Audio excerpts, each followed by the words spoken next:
You are Locked On Texas Tech, your daily podcast on the Texas Tech Red Raiders. Part of the Locked On Podcast Network, your team every day. To get to our guy, Behren Morton, who we saw back on the field after an interesting trip to Salt Lake City, to say the least, and then 2 weeks to think about all that before your next opportunity to, quote-unquote, bounce back. Let's take a listen to his offensive coordinator, Mac Leftwich, talking about Behrens' day in Houston. I think he bounced back really well from, the Utah game. Had a couple picks early and then got knocked out of the game. And I thought he came back and played well. He completed 70% of his passes, and that was with a couple drops, and Houston does a good job that, it's that's not an easy game for a quarterback. They give you a lot of different looks coverage-wise, and they rotate coverage and disguise really well. And so he had to be great with his eyes, and I thought he did a really good job protecting the football and getting it where it needed to go, and just managing the offense at a high level. I think, another 300-yard game for him. So we're continuing to be able to create explosive plays and be efficient as well throwing the football. So I think he's playing well, and I think he's, all the little things that he needs to continue to clean up with his eyes and his pocket movement, all those things. He's really taking that coaching well and attacking those things as we go throughout the rest of the season. So I'm excited to see kind of how he continues to progress. Chris obviously had a productive day and was part of a winning effort for his team. And I guess what I liked was immediately following the goings on and all that was involved there in Salt Lake, he's faced by another pretty stiff defensive challenge. And I think for the most part, he did rise to that. Yeah, and it wasn't lost on me. If you were watching the screen there, our man Mac Leftwich with that old school double T on the old hoodie, blacked out. I see, he was ahead of it. He's ahead of it all. He knew. I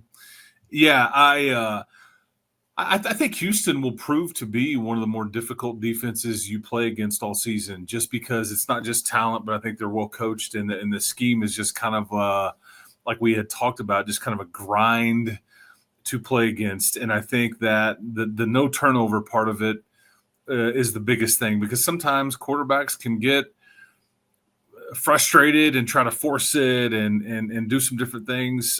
It wasn't perfect, but his stat line is going to show one thing, and he probably should have had some more completions there and maybe another touchdown or two.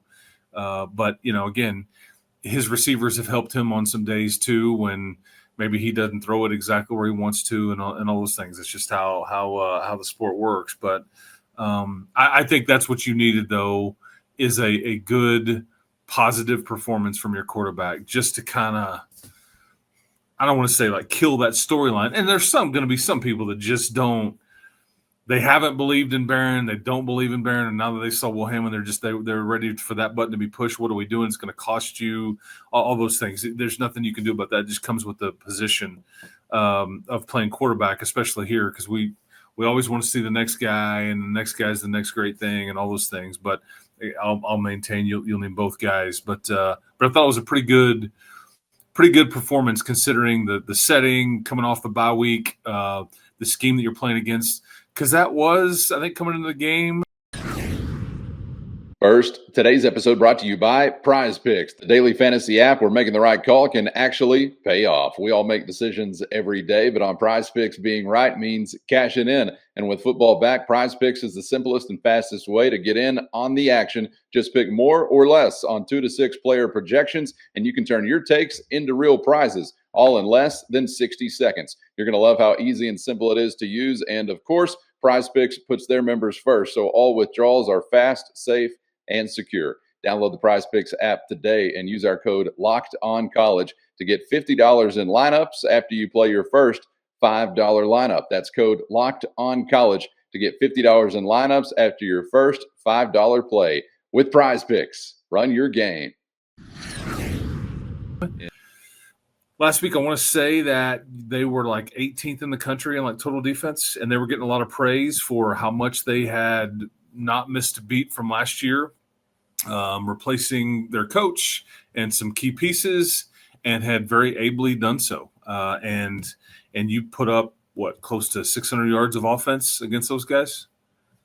Yeah, and it was not, easy come, easy go either. You really had to earn it. I mean, you started off in a way that lets you know it is going to be a fist fight. But, Chris, kind of like we had seen, and I feel a little spoiled by this now over the last couple of outings, you break the dam open. Eventually, you start hitting for some big plays, and then all of a sudden, it feels like you've been cruising to this comfortable win the whole time. But there's a large portion where it doesn't feel that way. And I know statistically, it bears out one type of thing where, hey, you are sort of dominating in this way, shape, or form, but the points are all that matters. And so I think some of the tightness there early on has to be beneficial for this team again. And then to see on the other side, hey, you can really crack it open. You continue to chop that wood, kind of like we talked about this week. And I'll say this too. Jacob Ponton was one of the players that met with the media yesterday, and he talked about those final 7.5 minutes.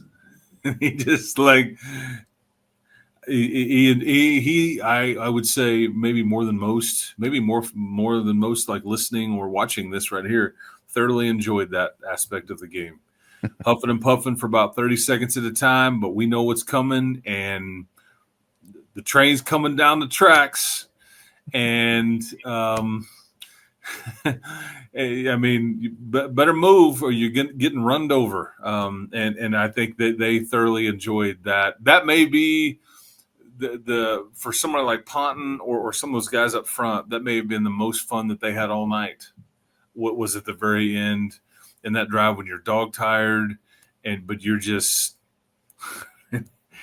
we're here, we're coming, get out the way, whatever you want to do, but we know what play's being called, and you can't do anything about it. And I got a kick out of just the wry smile he had on his face when asked about it.